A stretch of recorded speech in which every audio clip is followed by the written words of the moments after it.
नमस्कार दोस्तों, हमने सेट और रिलेशन पूरा टॉपिक हमने कंप्लीट कर लिया है। कुछ 3-4 दिनों से तबीयत थोड़ी ठीक नहीं थी, इस वजह से क्लासेस रेगुलर नहीं हो पा रही थी, लेकिन अब ठीक है तो दोबारा से हम क्लासेस को स्टार्ट करेंगे। टॉपिक हमने पूरा कंप्लीट कर लिया है।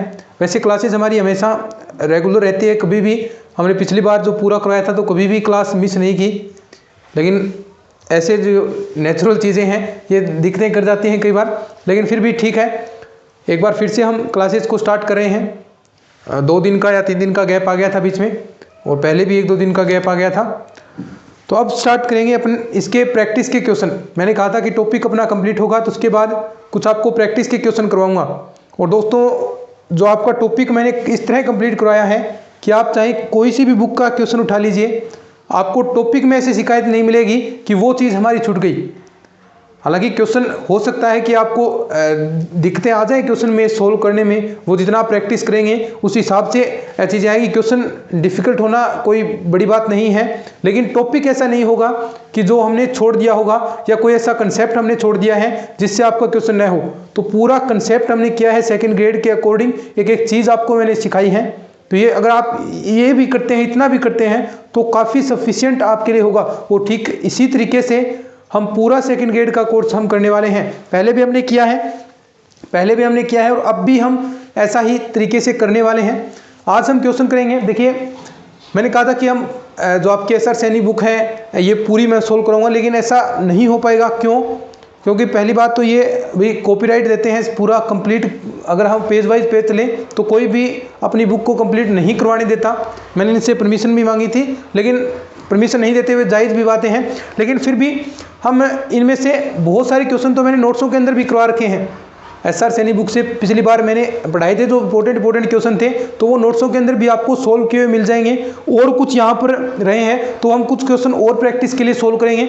बाकी प्रैक्टिस आपको खुद पूरी एसआर सैनी बुक परचेज करके खुद आपको निकालने हैं। इनके सॉल्यूशन भी आपको एसआर सैनी बुक के अंदर मिल जाएंगे। कुछ क्वेश्चन मैं आपको यहाँ पर करवा दूंगा ताकि सारे कंसेप्ट आपके और एक बार रिवाइज हो जाएं।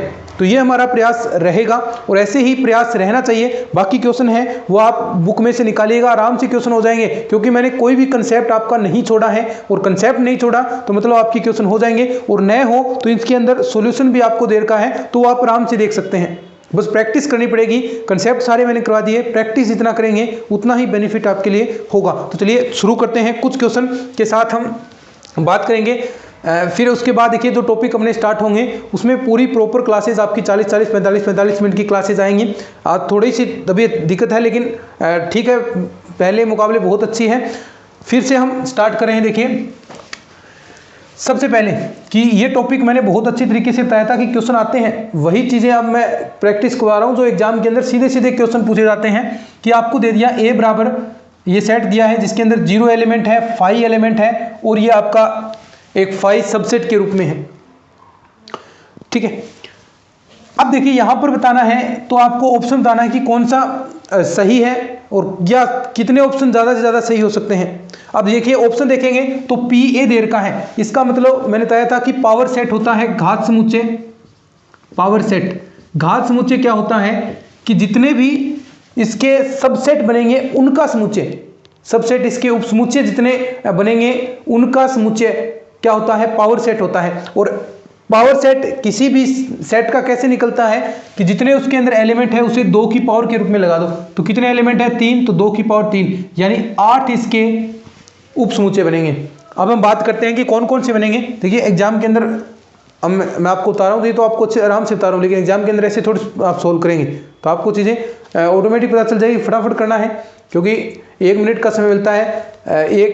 एक क्वेश्चन के लिए 150 क्वेश्चन है, 150 मिनट, तो 1 मिनट के अंदर क्वेश्चन सोल्व करना किस तरीके से करेंगे तो ये आपको देखना है। यहाँ पर ये प्रैक्टिस करेंगे जितनी ज़्यादा तो उस हिसाब से चीज़ें होगी, वरना 1 मिनट के अंदर क्वेश्चन पढ़ा भी नहीं जाता। और यही वजह है कि अगर आप मैथ के अंदर क्वालिफाई मार्क ले आते हैं, 40% ले आते हैं, तो आप सिलेक्ट हो जाएंगे। तो यही प्रयास करना है कि जितना हो सके फास्ट करना है। और कुछ चीज़ें इस बार हम याद भी करेंगे। कुछ आपके क्वेश्चन है तो वो आपको याद करने, अभी मैं एक क्वेश्चन आपको बताऊंगा वो सीधा याद करना है। अब करने सोल्व करने बैठेंगे तो नहीं हो पाएंगे क्वेश्चन, होंगे ही नहीं, बस आपको टारगेट यही बनाना है कि 70-75 क्वेश्चन आपके हो जाएं, और कुछ जीके वाले क्वेश्चन के अंदर 50-55 हो जाते हैं तो आराम से आपका सिलेक्शन हो जाएगा। लेकिन ये 70 क्वेश्चन करना वास्तव में ही एक बेहतरीन कार्य होगा। अगर बहुत ज़्यादा प्रैक्टिस करेंगे तब ये चीज़ें सक्सेसफुल हो पाएंगी। तो आपको बहुत ज़्यादा प्रैक्टिस इस बार करनी है, मेन फोकस प्रैक्टिस पर ही करना है। कंसेप्ट तो तैयार करने हैं लेकिन प्रैक्टिस, कुछ क्वेश्चन याद करने हैं, तो इस बार पूरा जोर हम इसी चीज़ पर देने वाले हैं। तो चलिए पावर सेट तो कौन कौन से हो जाएंगे, देखिए यहाँ पर एक आपका देखिए सबसे पहले मैंने बताया कि खुद का क्या होता है, उपसमुच्चय होता है, तो ए हो गया। फाई क्या होता है, सभी का होता है, ठीक है, फाई सभी का उपसमुच्चय होगा। अब बाकी देखिए जो एलिमेंट बचे हैं, जैसे 0 आपका हो गया, देखिए सब सेट के रूप में लिखेंगे इसे, सेट के रूप में फाई, फिर ये हो गया, फिर फाई डबल लग गया, क्योंकि ये इतना तो एलिमेंट है और इसको सेट के रूप में बनाएंगे तो एक बार और लगाना पड़ेगा। फिर आप चाहें दो को ले लीजिए, 0 और फाई को ले लिया, फिर आप फाई और फाई इसको ले लेंगे, ठीक है। फिर एक आप तीनों को ले लीजिए एक साथ, ठीक है, 0 फाई और फाई डैश, ठीक। ये इतने इस प्रकार आपके बनेंगे, ठीक है, लगभग 8 बन गए। अब यहां पर देखिए जो चीजें देखनी है, तो क्या फाई बिलोंग टू पीए है, तो बिल्कुल है फाई, तो ये पहला आपका ऑप्शन सही। क्या फाई सेट के रूप में है, जो है बिल्कुल है, ये रहा। तीसरा फाई डबल डैश वाला, ये रहा यहां पर, तो ये तीनों सही है। क्या 0 सबसेट हो सकता है क्या, ये नहीं होगा, क्यों, क्योंकि ये एलिमेंट है 0, और ये पीए घात समुच्चय नहीं होगा। घात समुच्चय के जो प्रत्येक एलिमेंट है वो एक उप समुच्चय के रूप में बिलोंग करता है, और उप समुच्चय होगा तो वो एक सेट का ही रूप होता है, यानी उसमें मंझला ब्रैकेट लगाना पड़ेगा। देखिए 0 मंझले ब्रैकेट में है, एलिमेंट के रूप में कभी भी नहीं आएगा, तो ये चीज़ आपको थोड़ी सी ध्यान में रखनी है, और मैंने अच्छे से जब ये टॉपिक बताया था तो अच्छे से आपको समझाया भी था, ठीक है। आगे देखिए, यदि ए बी ऐसे दो परिमित समुच्चय हैं कि एन ए बराबर 3 एन बी बराबर 6, तो एन ए यूनियन बी का न्यूनतम एवं अधिकतम मान क्या होगा, किसका न्यूनतम मान और अधिकतम मान क्या होगा। अब देखिए ये टॉपिक मैंने बताया था, तब आपको एक चीज बताई थी कि यदि ए सबसेट ऑफ बी है, ए सबसेट ऑफ बी नहीं है, यानी ए और बी अलग अलग हैं और एक है सबसेट, यानी ए के सारे, तो अब सबसेट है तब तो देगा न्यूनतम मान, और अगर सबसेट नहीं है तो ये देगा अधिकतम मान, मैक्सिमम वैल्यू। ये मैंने टॉपिक आपको बताया था ना, टॉपिक सारे याद रखने हैं। अब देखिए एन ए में 3 अवयव हैं, बी में कितने हैं 6। अगर ये ए सबसेट नहीं है बी का, तो यानी इसमें भी इसके जो एलिमेंट हैं वो अलग हैं, बी वाले अलग हैं, यानी सभी अलग हैं, और इनका यूनियन निकालेंगे तो क्या आएंगे, टोटल 9 एलिमेंट आएंगे।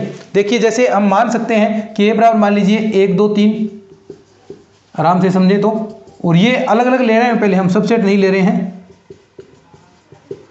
ठीक है। अब ए यूनियन बी आप निकालते हैं तो कितने आएंगे, 9 के 9 आएंगे, ठीक है। तो ये 9 एलिमेंट आ गए, अधिकतम वैल्यू 9 होगी। लेकिन अगर ये सबसेट हो जाता है, मान लीजिए ये सबसेट हो गया और ये एलिमेंट हमने मान लिए, पूरा का पूरा सबसेट मान लिया मैंने कि सारे के सारे अवयव हैं, तो न्यूनतम निकालना है कि पूरा का पूरा ही सबसेट हो गया। तो न्यूनतम देखिए 3 4 5 6, क्योंकि बी के अंदर 6 लेने हैं, तो न्यूनतम मान कितना आ जाएगा, ए यूनियन बी निकालेंगे तो यही देखिए सेम अवयव तो रिपीट नहीं होंगे, तो वही आएगा आपके पास क्या, 1 2 3 4 5 और 6, तो यानी 6 आ जाएंगे। तो एन जो मैक्सिमम वैल्यू है वो तो आ गई आपकी 9, और न्यूनतम ए यूनियन बी का मान वो 6, तो 6 और 9 ही आपका आंसर यहाँ पर आएगा, और यही ऑप्शन के अंदर दे रखा था, ठीक है। तो ऐसे थोड़ा ध्यान रखना है चीज़ों का। वैसे बहुत प्रैक्टिस मैंने नोट्सों के अंदर क्वेश्चन करवा रखे हैं बहुत सारे, इस बार हमने ज़्यादा वो क्वेश्चन नहीं किए क्योंकि मैंने आपको कहा था कि लास्ट में आपको मैं थोड़े क्वेश्चन करवा दूंगा, ठीक है। आगे क्वेश्चन देखिएगा, तो बहुत आसान सी चीज़ें हैं भाई। अभी मैं 2-3 क्वेश्चन ही डालूंगा क्योंकि ये आज ही क्लास में डालने वाला हूँ, जब रिकॉर्ड कर रहा हूँ तो आज ही ये मैं डालूंगा, थोड़ा लेट हो गया हूँ तो इसलिए 15-20 मिनट थोड़ा हम पढ़ लेंगे ताकि रेगुलरिटी फिर से बन जाए, ठीक है। 2-3 क्वेश्चन करेंगे अभी प्रैक्टिस के लिए, लेकिन कल से फिर से वही अपनी क्लासेज रेगुलर होंगी, बड़ी बड़ी क्लासेज आएंगी, चिंता नहीं करें,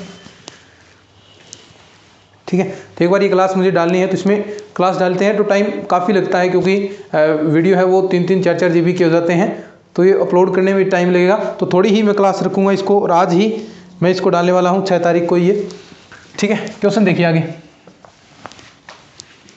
यदि ए और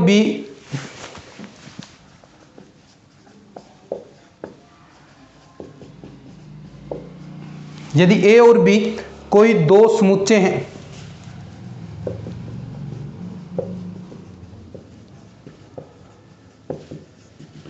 ए और बी कोई दो समुच्चय हैं, तो ए यूनियन बी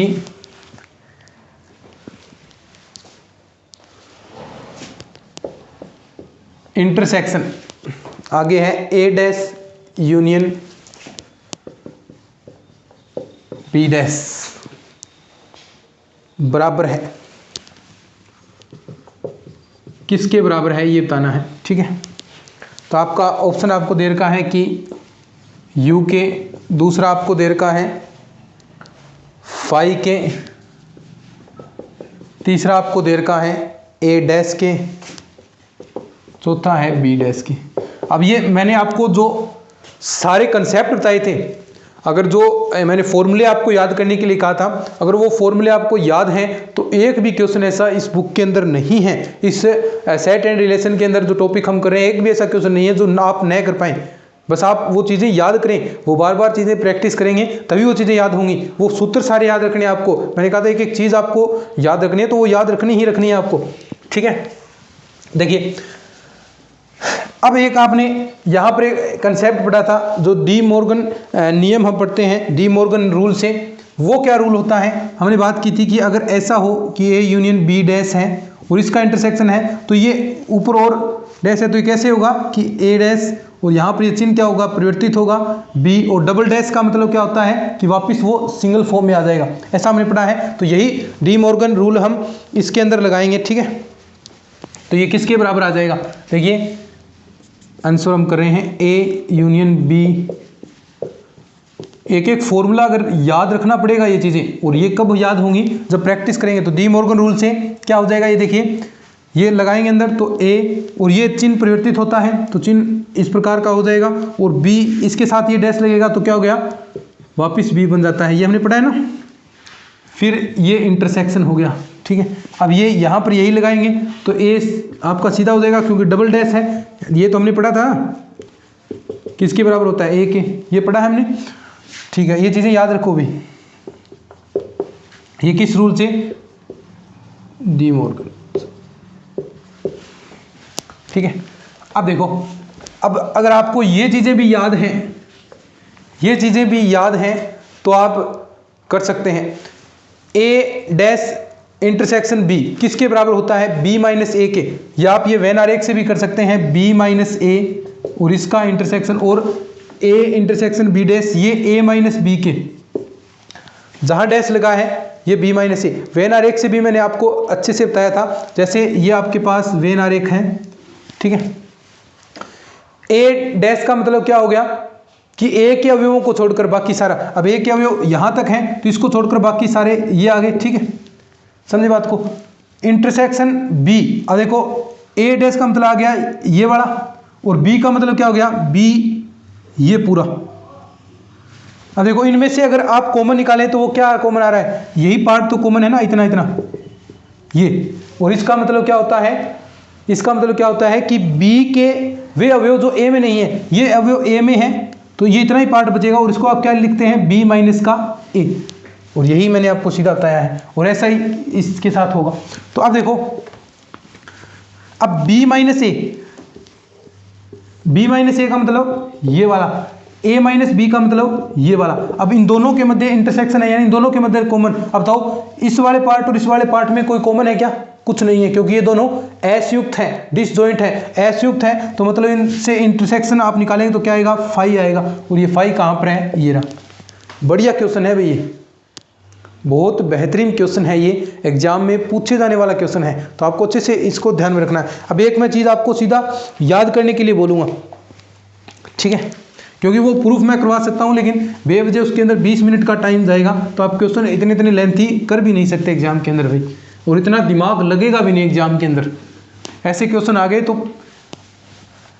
माइंड लगेगा नहीं, कन्फर्म है एग्जाम के अंदर। तो इससे अच्छा है कि आप ये क्वेश्चन सीधा याद रखेंगे, और इंपॉर्टेंट क्वेश्चन है, एग्जाम के अंदर बहुत बार पूछा गया है कि मान लो अशून्य सम्मिश्र संख्याओं के समुच्चय Z0, इंपॉर्टेंट चीज है ये, मान लो अशून्य सम्मिश्र संख्याओं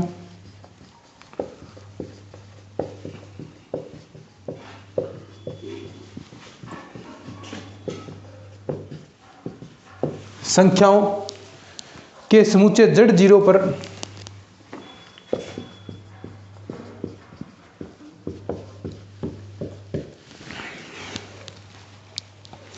एक संबंध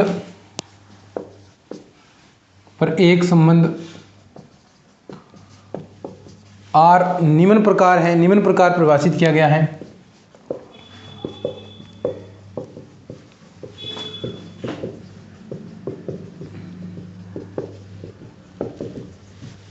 किस प्रकार परिभाषित किया गया है, ये देखिए कि संबंध दे रखा है ZR/Z2 बराबर आपको दे रखा है Z1 - Z2 अपॉन में Z1 + Z2 वास्तविक है। ये याद रखना है आपको। देखिए ऑप्शन आपको इस प्रकार देगा कि ये समतुल्य हैं,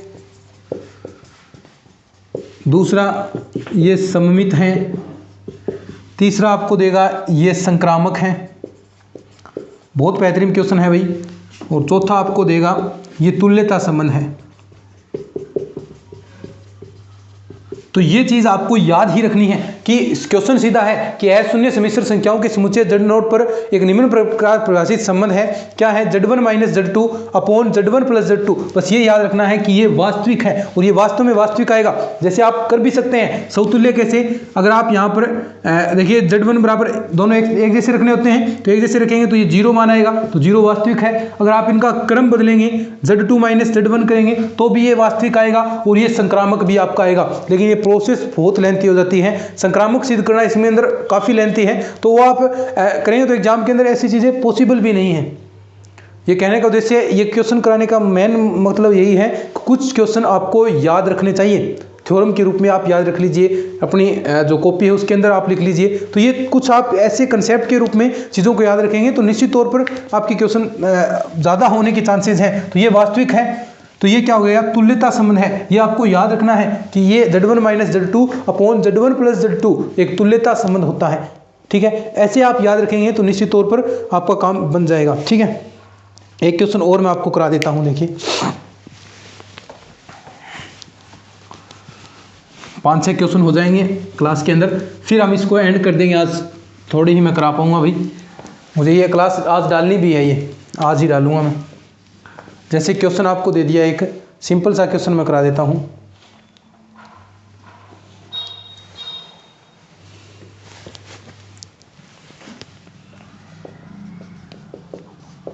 मान लो R निम्न प्रकार परिभाषित एक संबंध है। ये मैंने क्वेश्चन बहुत सारे नोट्सों के अंदर करा रखे हैं, परिभाषित संबंध है, तो आप नोट्स जरूर डाउनलोड कर लीजिएगा टेलीग्राम से। R बराबर AB और A क्या है, <= B। तो ये आपको बताना है कि ये क्या है, A B वास्तविक संख्या है, तो संबंध आपको बताना है कि क्या ये समतुल्य सम्मित संक्रामक है या नहीं। तो देखिए सबसे पहले हम चेक करते हैं कि अगर मैं यहाँ पर A बराबर B वापिस रखूँगा, तो देखिए A बराबर B, B की जगह A रखना है, तो क्या ये खुद ही <= होता है, बिल्कुल होता है, तो ये समतुल्य है, समतुल्य होगा।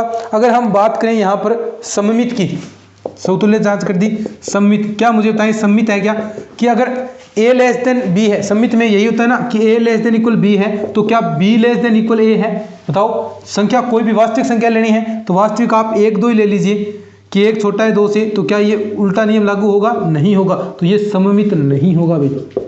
ऐसे फटाफट आपको चीज़ें सीखनी होती हैं। संक्रामक की बात करें, संक्रामक की अगर बात करें तो हमने 1 2 3 ले लीजिए, ठीक है। तो एक क्या है, <2, बिल्कुल सही है। 2 संबंध आपको लेने होते हैं, तो 2 संबंध आपने ले लिए, 2 <3, ये भी सही है। तो आपको चेक करना है पहले और तीसरे के साथ, तो क्या ये सही है, बिल्कुल सत्य बात है, तो ये संक्रामक हो गया। तो ये समतुल्य है, बिल्कुल है, संक्रामक है, लेकिन सम्मित नहीं, ये ऑप्शन है। समझ आ गया, बिल्कुल आसान सी बात है, अभी कोई डिफिकल्ट वाली बात नहीं। संक्रामक में क्या होता है कि आपको 3 संख्याएं लेनी है कि ए और बी का संबंध हो, बी और सी का संबंध हो, ये हो तो आपको चेक करना है कि ए और सी के साथ क्या यही रूल लग रहे हैं क्या। तो अगर वो लग रहे हैं तो वो संक्रामक होता है, अगर नहीं लग रहे तो वो संक्रामक नहीं होगा। तो ये हो गया, आज हमने 20 मिनट के आसपास पढ़ लिया है।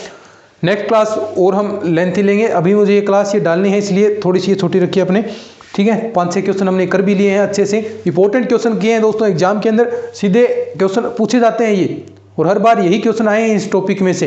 आप पिछले साल का पेपर भी देख लीजिए, यही क्वेश्चन ऐसे ही क्वेश्चन आते हैं। समतुल्य सममित संक्रामक, हमेशा यही क्वेश्चन आया समतुल्य सममित संक्रामक, इसी पर मेरा ज़्यादा जोर है। ये आपने सीख लिया तो 2 नंबर आपके पक्के हो जाते हैं, ठीक है। तो इस वीडियो को शेयर जरूर कीजिएगा, चैनल को सब्सक्राइब कर लीजिए। अब रेगुलर क्लासेज आपके लिए आएंगी। तो चलिए आज के वीडियो में इतना ही, धन्यवाद।